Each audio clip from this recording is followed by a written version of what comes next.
Friends, welcome to our channel. Friends, आज हम देखेंगे तलाक के बाद दूसरा विवाह कैसे और कब किया जा सकता है।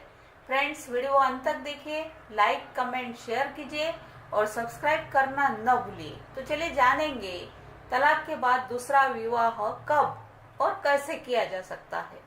अब वैवाहिक विवादों में दिन प्रतिदिन बढ़ोतरी हो रही है।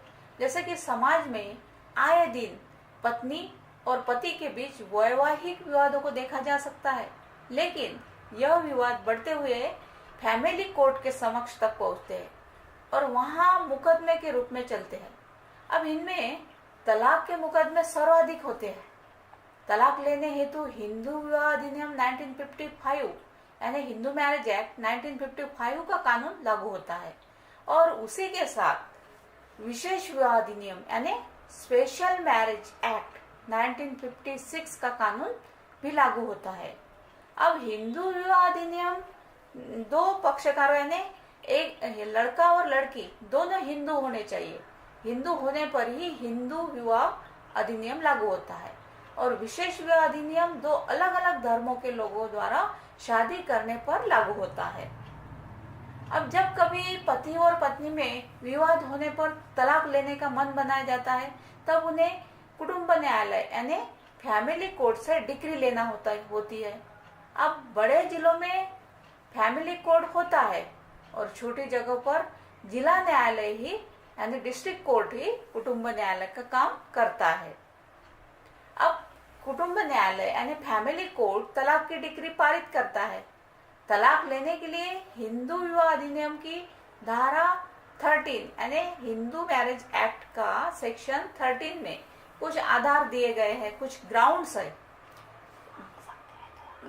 जो ग्राउंड सेक्शन 13 में है हिंदू मैरिज एक्ट के, उस ग्राउंड पर हम तलाक मांग सकते हैं। अब उन आधारों पर ही विवाह का कोई एक पक्ष न्यायालय के समक्ष उपस्थित होकर तलाक मांग सकता है। जब कभी पक्षकारों द्वारा ऐसी तलाक मांगी जाती है, तब उसका मुकदमा न्यायालय में चलता है तथा जो पक्षकार तलाक मांग रहा है उसे यह साबित करना होता है, प्रूव करना होता है कि वह किस आधार पर, किस ग्राउंड पर, जो हमने हिंदू मैरिज एक्ट सेक्शन 13 में ग्राउंड दिए हैं तलाक के, वो उसमें कौन से ग्राउंड में वो आधार है, जो आधार पर तलाक वो मांग रहा है, उस आधार को साबित करना होता है। जब तक वह आधार साबित नहीं होता है, तब तक तलाक नहीं होती है। अब इसी के साथ इस अधिनियम की यानी इस अधिनियम का सेक्शन 13B में भी म्यूचुअल डिवोर्स जैसी व्यवस्था भी दी गई है, जिसमें म्यूचुअल कंसेंट डिवोर्स होता है सेक्शन 13B में, जिसमें पक्षकार आपसी रजामंदी से तलाक कर सकते हैं। अब न्यायालय द्वारा जब तलाक की डिक्री दे दी जाती है, तब सबसे बड़ा प्रश्न यह उठता है कि विवाह के पक्षकार ऐसी डिक्री मिलने के बाद कब और कैसे दूसरा विवाह संपन्न कर सकते हैं। अब दूसरा विवाह कब कर सकते हैं, तो तलाक की डिक्री मिलने के बाद दूसरा विवाह कब किया जा सकता है, इस बात की जानकारी हिंदू विवाह अधिनियम की यानी हिंदू मैरिज एक्ट के सेक्शन 15 में मिलती है, जहां साफ तौर पर कहा है कि अगर किसी भी डिक्री की अपील नहीं की जा सकती है, तब दोनों पक्षकार अपनी अपनी मर्जी से कहीं भी पुनः शादी करने के लिए स्वतंत्र होते हैं। अब किस मामले में अपील नहीं की जा सकती, जैसे कि कुटुंब न्यायालय यानी फैमिली कोर्ट द्वारा जब हिंदू विवाह अधिनियम की सेक्शन 13B के तहत आपसी सहमति से तलाक दिया जाता है यानी म्यूचुअल कंसेंट डिवोर्स होता है, तब तलाक आपसी सहमति से होता है। इसलिए यह माना जाता है कि अब पक्षकार किसी प्रकार की अपील नहीं चाहते हैं। इन्होंने म्यूचुअल कंसेंट डिवोर्स एक दूसरे को दे दिया है क्योंकि तलाक आपसी सहमति से हुआ है। अब इस स्थिति में डिक्री की अपील नहीं होती है और विवाह के दोनों पक्ष पति और पत्नी अपनी स्वतंत्रता से डिक्री मिलने के फौरन बाद कहीं भी शादी कर सकते हैं। अब अपील की अवधि कितनी होती है, हर एक के दिमाग में यह प्रश्न उठता है कि अपील की अवधि यानी लिमिट कितना होता है, लिमिटेशन कितना होता है। तो प्रश्न यह है कि अपील किए जाने की समय अवधि क्या होगी और किन मामलों में अपील की जा सकती है।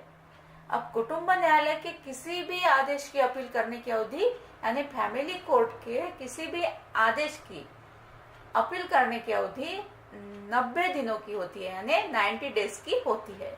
अब इस समय अवधि के अंदर कोई भी असंतुष्ट पक्षकार उच्च न्यायालय में अपील कर सकता है। अब इस अपील को 90 डेज के भीतर पेश किया जाता है। अगर अपील 90 डेज से ज्यादा समय के बाद पेश की जा रही है तो तब अपील को खारिज कर दिया जाता है, यानी लिमिटेशन के बाद किया हो तो अपील खारिज कर दिया जाता है। वह कोर्ट यह कहता है कि यह अपील समय अवधि में पेश नहीं की गई है, तब पति पत्नी कहीं दूसरी जगह शादी करने के लिए स्वतंत्र हो जाते हैं, क्योंकि उच्च न्यायालय ने अपील को खारिज कर दिया है। जब भी अपील खारिज हो जाती है तब फौरन दूसरी शादी की जा सकती है। अब शादी कब तक नहीं की जा सकती है, इस बारे में हम जानेंगे जब फैमिली कोर्ट ने विवाह के किसी एक पक्षकार पति या पत्नी में से किसी को एक को तलाक की डिक्री दे दी है और ऐसी डिक्री के निर्णय से असंतुष्ट होकर दूसरा पक्षकार उच्च न्यायालय के समक्ष अपील करता है, तब ऐसी अपील को स्वीकार कर लिया जाता है और सुनवाई के लिए अगली तारीख लगा दी जाती है। अब इस स्थिति में यह माना जाता है कि अभी अपील पेंडिंग है और अपील के निस्तारण तक विवाह का कोई भी पक्षकार दूसरा विवाह नहीं कर सकता, और अगर फिर भी दूसरा विवाह किया जाता है तब उच्च न्यायालय ऐसे विवाह को शून्य घोषित भी कर सकता है, क्योंकि अपील के पेंडिंग रहते हुए दूसरा विवाह नहीं किया जा सकता। अब यह माना जाता है कि अगर अपील पेंडिंग है और दूसरा विवाह कर लिया गया, जब तक अपील चल रही है तब तक तो दूसरा विवाह शून्य रहेगा, पर अगर यह माना गया कि कुटुंब न्यायालय यानी फैमिली कोर्ट का निर्णय ठीक था, यानी फैमिली कोर्ट ने जो भी निर्णय डिसीजन दिया है वो बराबर है, ठीक है, ऐसी स्थिति में जो विवाह अपील के पेंडिंग रहते किया गया वह वैध यानी वैलिड मैरिज हो जाएगा। अगर अपील कर दी गई है तब भी विवाह किया जा सकता है। एक परिस्थिति ऐसी भी है जब अपील के पेंडिंग रहते हुए भी वैध रूप से विवाह किया जा सकता है, पर ऐसा विवाह के दोनों पक्षकारों में आपसी सहमति से राजी हो जाने के बाद ही किया जा सकता है। जैसे कि कोई पति और पत्नी के मध्य विवाद चल रहा था, अब फैमिली कोर्ट ने दोनों में से किसी एक पक्षकार को तलाक दे दिया। अब ऐसा तलाक मिलने के बाद दूसरे असंतुष्ट पक्षकार ने उच्च न्यायालय के समक्ष अपील कर दी।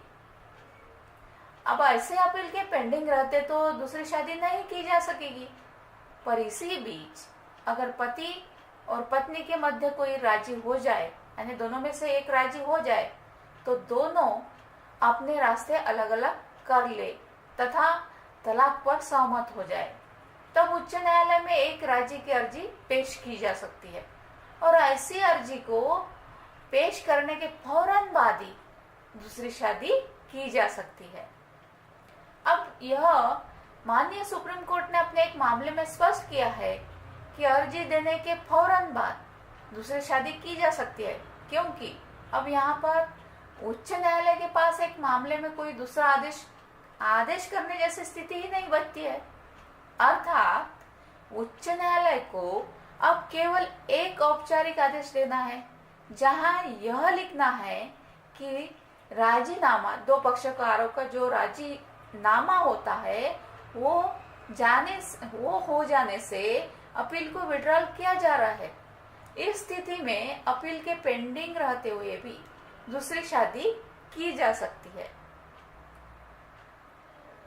अब इन सभी बातों में यह ध्यान रखना चाहिए कि कोई भी दूसरी शादी अपील के होते हुए नहीं की जा सकती है। अगर अपील नहीं की गई है तब दूसरी शादी की जा सकती है, या फिर किसी निर्णय में अपील का अधिकार ही नहीं है तब दूसरी शादी की जा सकती है। पर जब तक दूसरे पक्षकार के पास अपील का अधिकार है, तब तक दूसरी शादी अपील की समय अवधि के बाद ही की जा सकती है। यानी अपील की समय अवधि कितनी है? 90 डेज। 90 डेज के बाद ही की जा सकती है, या अपील के निपटारे के बाद ही की जा सकती है। सो फ्रेंड्स, यह थी तलाक के बाद दूसरा विवाह कब और कैसे करें, इस बारे में पूरी जानकारी। Thank you.